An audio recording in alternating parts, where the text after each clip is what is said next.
mahirap na disgrasya dito sa Canada. Kadadating nyo pa lang nabuntis na kayo, kamusta naman kayo? Hindi kayo covered ng insurance, wala kayong coverage. Yung bata, hindi siya covered ng mga child benefits dito. So, bawal mabuntis muna. Diba? So, magdala po kayo nun. Ingat, ingat. Hi guys! What's up? It's Sarky! Ailey! Kung bago kayo sa channel namin guys, huwag kalimutan mag-subscribe at pindutin yung bell na yan para updated kayo sa mga bagong upload namin. So yan, before we begin kung ano yung topic namin today, let's do our shout out first. Shout out! Unang-una dyan, syempre, si Anthology. Thank you so much for the delicious longganisa na pinadala mo kay Tita Babay. Tama, ang so, dami. Yun, sarap, thank sarap. Thank sis. you. Thank you. Also, check her YouTube account and watch her videos. Subscribe, guys. She does all her cooking and from being an architect, nag-shift siya sa culinary. So, check nyo rin yung profile niya sa YouTube. Tama. And also sa mga taga Kawayan, Isabela, sa aking mahal na probinsya, sa aming mahal na probinsya.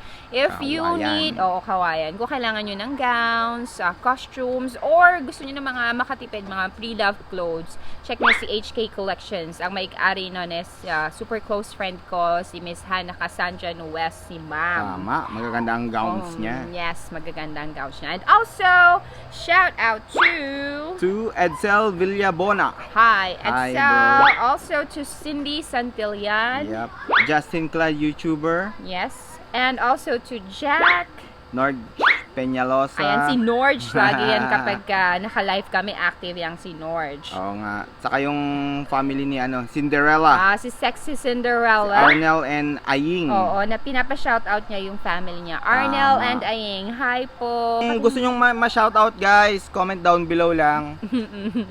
So, matagal kami din nakapag-shoutout. Medyo na ipunan kami. So, babalikan namin lahat yung mga request ninyo. Busy kasi lately. Oo, yes, that's right. So, let's begin. Okay, let's start.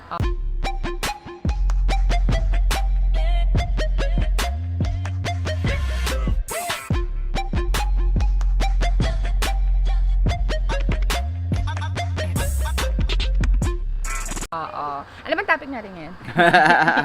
Kasi may guys, may big revelation kami. Big revelation. Yung malaki, yung mga lumalaking mukha na yan. Tsaka yung braso na yan. Kasi lumalaki yun. Tchanan! She's pregnant! I'm pregnant. I am 22 weeks and 5 days pregnant. Tama. Oh, and it is a baby Boy! Pinag-pray niya pa daw yun. Tapos na yung, tapos na yung baby shower namin. Katatapos ng baby shower Saturday. namin ng Saturday. Marami namang pumuntang mga kaibigan. Thank you so much. Thank you guys for coming. So, ginagawa namin tong video na to. Kasi remember, there was a video we made about yung kung ano yung mga dadalhin nyo papuntang Canada. And one of the things that I strongly suggested that you guys bring pagpunta nyo dito sa Canada is yung contraceptives ninyo, diba? Sinabi ko pa, importante yun kasi mahirap mabuntis dito sa Canada. Tama. Ay, Anong nangyari? Anong nangyari sa akin? Ganon. Ang likod mo kasi! Although, this is a blessing. And I know there's a reason for this, why it happened. And yeah, we're considering this. Of course, this is a blessing in addition to our family, diba? So, alright, first things first. It's not an ideal situation Tama. to get pregnant while you are on your study permit. Kasi, Teka lang, ilang months ba tayo dito nung nabuntis ka? Ilang months na tayo dito? Tagal na tayo dito nun 3 months na tayo nun. Galing ha? Nag-honeymoon kami dito guys. Dumating kami December. Nag-test ako ng mga May, no? May ba? Oo, ata. Oo, May ako nag-test. Actually, hindi lang maraming nabuntis kasi nung bibili kami ng pang-PT. Naubusan. Naubusan guys, talaga COVID. promise. Oo, dahil COVID. Yung quarantine. Oo. Nangyari. Ayun, so balik tayo. It's not really ideal for you guys. I mean for people, for international students to get pregnant while they are still on their study permit. And kasi syempre nagkataon lang yung situation namin ngayon medyo ideal. Why? Kasi I don't have to go to school. I have online classes Online naman. lang. Also, I don't have to file for sa leave sa school kasi yun nga online naman pag nanganak ako term break namin. So okay siya, but for some other people kapag nangyari kasi yan, you'd have to file for a leave sa school. So basically ang mangyayari, you would have to extend your study permit kasi magli-leave ka nga so si work permit holder, he can still work, still valid pa naman kasi yung visa niya. But for us to continue after that, since mag-stop akong mag-aral, we'd have to extend our study permit and his work permit. So, as much as possible, yun yung mga bagay na hindi ko kinonsider. Swerte niya kasi in advance niya na yung school niya ngayon. Oo. Yun yung sabi ko Kaso nga. mabigat sa bulsa. Oo. Sabi ko nga. Nakakaiyak. Oo. Sabi ko. Huwag na umiyak. Para kang di lalaki. Oo, kasi sobrang bigat talaga nung nilabas namin. Pero, kasi yung advantage nun, dapat, ang pasok ko pa is January for the 3rd term. So, supposedly, this September up until December is my term break. And then, yung susunod na pasok ko, January. Good thing, in-offer ng school na wala na muna kaming term break kung gusto namin ituloy-tuloy. Which is very ideal kasi, nanganganak ako ng December, so I still have time to, I can still care for the baby from January until April. By May kasi I have to do my co-op or OJT, yung equivalent niya sa Pilipinas. Tama. So, yun na nga, initially, when I found out that I was pregnant, we both are scared. Kasi, syempre, na parang,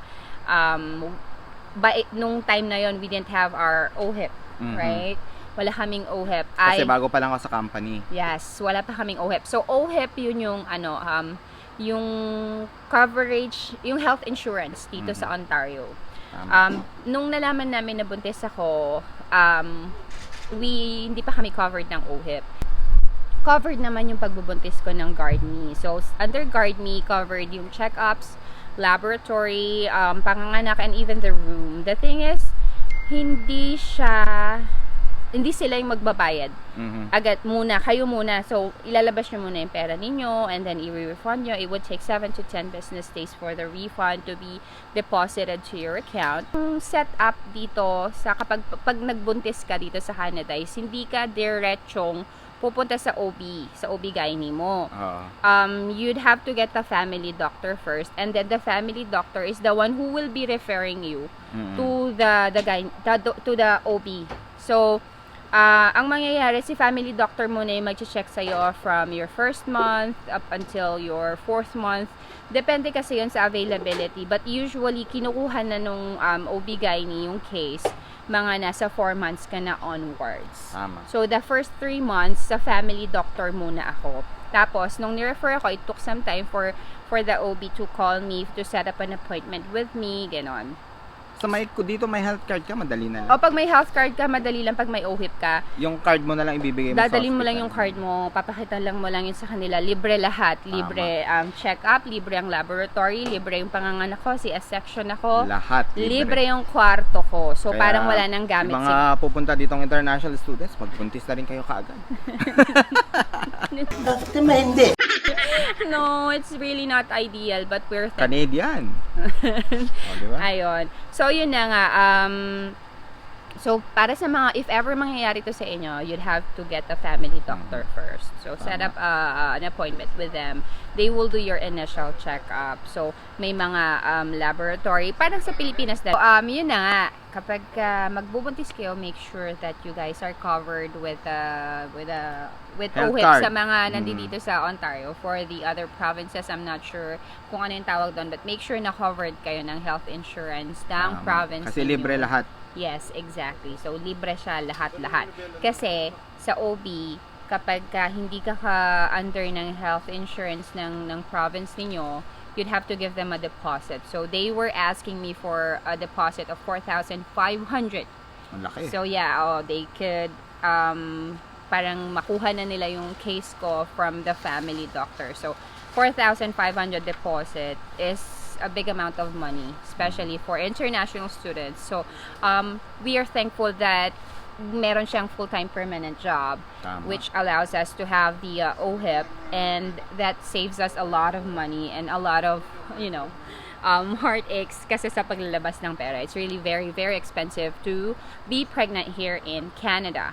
And the good thing about that is that his insurance as well, it gives us 80% off on all the medicines that we are buying. Ang 20% lang yung binabayaran 20% lang yung binabayaran namin for all the medications, all the medicines that we're buying for him and for me.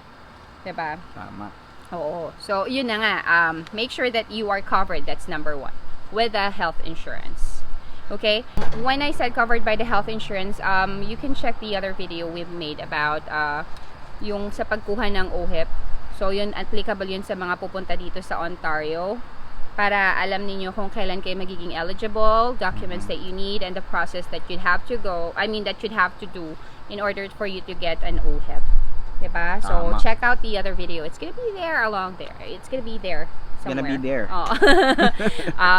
So, ano ba yung mga unang thoughts na pumasok ko nung nalaman ko na pregnant ako? Siyempre, unang-una, paano ako magtatrabaho, diba? Paano ako mag-aaral? Oo, kasi mag-aalaga ako. So, that's very, very scary for me. Kasi I'm on a borrowed timeline here in Canada. I'm only on a study permit for 2 years. And then, after that, kailangan ko yung postgraduate work permit ko. And that's only gonna be for 3 years. And those 3 years are the time, supposedly, na wino-work out ko na yung para sa PR namin. And being that I'm gonna be the primary applicant according sa plano namin, it's gonna be hard for me to work on that since magbabantay ako ng bata, mag-aalaga ako, diba? So, well, the good Hindi thing... makakatrabaho. hindi ako makakapagtrabaho. So, kasi importante yon sa PR. Syempre, you'd have to get your Canadian experience after securing your Canadian education. So, how would I be able to do all of that kung may anak ako na maliit na inaalagaan, diba? And especially, may naiwan pa kaming dalawa dun sa Pilipinas. May maliit pa kami dun sa Pilipinas. So, it's really very scary. But we believe, Okay lang, kasi Canadian din. naniniwala ako na everything happens for a reason. And so this is a blessing. This is something that, I'm not sure what it is for, but may rason na meron kaming baby ngayon. And naghahanap buhay ako ng sobra-sobra ngayon, guys. Kaya napansin 14 nyo, hours, 16 sobrang hours. todo yung kayod ni Sarky. Kasi kailangan Triple namin, job. kailangan namin makaipon before the baby comes out.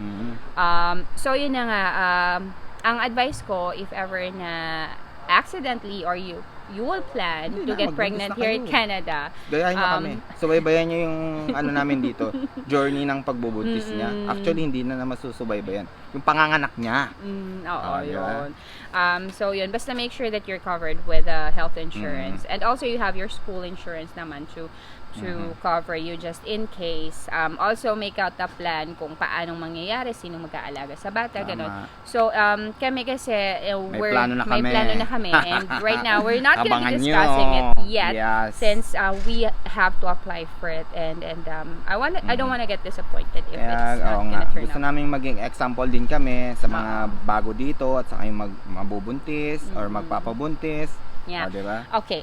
So ano ba yung pwede mong asahan from the Canadian government Yan, yung kapag benefits. nandito kayo sa Canada? Kahit na temporary resident lang po tayo, under a study permit, as I said, we're covered with the health insurance. Thank you sa mga OWP natin. But as an international student, we're not gonna be covered. Kung tayo lang, kung ako lang yung nandito, I wouldn't be covered of that kasi kailangan ng work permit, and he's the only one who's got a work permit. So it's only applicable for people with their OWP. Another thing is that, of course, pagkalabas ng bata, Blue passport, Canadian Canadian. citizen siya. So, hindi natin, I'm not sure about other people na thinking na, you can use that baby para maging sa PR ninyo. No. It's not anywhere connected to our future application for our PR. But of course, because the baby is gonna be a Canadian, he's gonna have a right and claim of being a Malaking factor Canadian. din yan. So, yun. So, if ever man kunwari, umuwi kami na Pilipinas, he can come back here in the in Canada since he's a Canadian citizen. Nauna na sa amin. Oo, nauna na siya sa amin. Another thing is that he's covered with the child care benefit or the CCB of the Canadian government. So he will be receiving an allowance every month from the government depending on the sa income bracket po nung parents. So kami mababang income namin. Lower income, mas So, mataas na mga allowance. 500 every month, ganun. Mga 4 or 5 mga ganun monthly.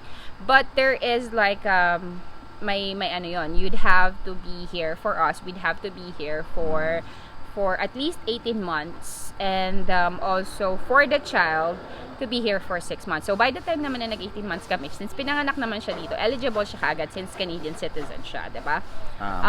For my other kids, we're planning to get them next year. So they will by May, dito na sana sila. Sana. They will, sana Lord. By May. Oo. Makikita nyo naman sa mga vlogs Oo. namin.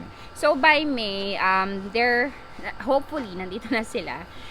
They will also be eligible for the CCB. They will also get an allowance from Basta the Canadian government. tayo dito. Oo, and then 6 months for them. So that's why we're getting them as soon as possible. Also, they get to have free education here. Diba? Sabi ko nga, excuse me. Sabi nga namin before, there are several reasons why we chose Canada. And that's part of the reason. Aside from being together with your family, you'd get to have the free education and the free healthcare system. Tama. Yun ang maganda dito. Oo, so yun. Kaya punta na kayong lahat dito. Pero pipilit ko pa rin na bago kayo pumunta dito, bumili kayo ng maraming contraceptives. Kasi hindi talaga ideal situation na mabuntis ka dito. So, medyo mahihirapan kami. It's expected. We're gonna have another baby. He needs to work. I need to work. So, most probably Lalo na siya kasi yung postgraduate niya, work permit. niya. Oo. So kailangan kong kumpletuhin yung time ko ng co-op as required by my program. So that's gonna be on May until December. Since may oras lang naman siya. Basta hindi ko na miss yon, matatapos ko siya sa agad. And then I can work full time then. After that, once I get to have my postgraduate work permit. The downside of this situation right now is that yung supposed time ko na pwede akong mag-work full-time, which is January until April, kasi yun yung term break ko, I wouldn't be able to work. Nag-aalaga siya ng bata. Kasi by that time, nag-aalaga ako ng bata. Tama. So, hindi ako pwedeng mag-full-time. But, I'm thinking of maybe, kung kaya kong pagsabayin, doing home-based work and then having a baby at the same time. So I'm not sure. I'm not sure if that's gonna happen, but most probably it's not. Niyo? So ang mangyayari, yung 4 months na yon, mag-aalaga akong bata, siya 3 trabaho. Kung pwedeng 4, bakit hindi? Tama. So, but the thing is, I have been working sa Tim Hortons since January hanggang ngayon. So, since part of the Pag nag-maternity leave ka, may makukuha pa rin siya. Part kasi ng Canadian benefit, being in Canada, ang part ng benefit nun is that even if I'm just a temporary resident, I'm paying EI or employee insurance. So sa employee insurance, you're eligible for a maternity leave. So long as you meet the maternity leave pa dito. Oo, yung maternity leave kasi kailangan naka 600 hours ka sa work mo. So the good thing is dun sa work ko, magmula January hanggang ngayon, more than 600 hours na ako. So, na-meet ko. 20 hours lang yun, Hindi, nangyari kasi, 20 hours lang ako noon. And then, nung nangyari yung COVID, tinanggal ng government yung restrictions na 20 hours per week. So, during that time, humahataw ako kasi talagang hinahabol ko yung 600 hours. Dami niyang oras. Oo, sobrang sa isang linggo, I'm working 30 hours a week, sometimes 40 hours, sinasagad ko talaga so that I can reach the 600 hours by the time na magma-maternity leave ako. So, isa sa benefit ko is that I can go on a maternity leave 2 weeks prior to my due date. Or 2 months. 2 months. 2 months prior to my due date, I can go to a maternity leave. And then, after that, meron pa akong additional 1 year yun, 35 weeks. 35 Additional 35 weeks. Oo. After giving birth. So basically, parang meron akong 1 year maternity leave. 1 year. Dito sa Canada, na paid. So 60% of my salary nung nag-work ako, I would be getting as part of my EI, and that's gonna be for a year. And the thing is, may nagsabi sa akin kung kunwari under EI pa rin ako, pwede ako mag-work. Oo. So, kunwari, 1 year yung maternity leave ko, I can give him the 2 months and he's gonna get paid for it. Still paid. Tama. So, he's gonna get the benefit of the employee insurance. He's also paying pa naman. He's also paying for it. Pag-uusapan namin yung Oo. pagka meron na yung bata. So, he can help me with the child, taking care of it for 2 months, ganun. So, Tama. yun sa yung mga pag-uusapan namin. Yun yung kagandahan ng Canada Canada, guys. So, you get the EI, you get the health insurance, so you get the CCB, the child care benefit. So, parang nanganak ka dito na ang puhunan mo lang is dito, wala kang babayaran Oo. talaga. Wala kang babayaran, may Ang benefit. puhunan nyo lang dito, napagod kayong gumawa ng bata. Ganun na ako. Yun. Pagod siya. Napagod siya, charot. So yun nga, covered lahat. Ang ano lang talaga dito is yung pag-aalaga ng bata. Pero kung pagdating sa gastos, wala kayong ilalabas na kahit singkong duling. Except of course the diaper. Pero yung diaper covered nga ng ng allowance niya Nung bata. So mag-aalaga ka lang. Yun lang talaga yung problema mo. So kailangan nyo talaga ng mag-usap ng asawa mo kung paano yung magiging siste kapag labas ng bata.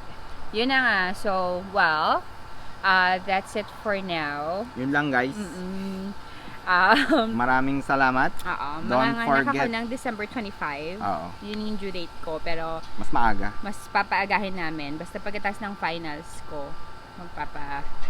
magpapa-opera na ako. So, that's it for now. Don't forget to like and subscribe guys. Goodbye. Bye. You've been sending flowers, flowers to me. Flowers today, flowers today. Instead of sending flowers, come back to me and hold me in your arms again. Flowers, flowers to me. Flowers today, flowers today. Goodbye.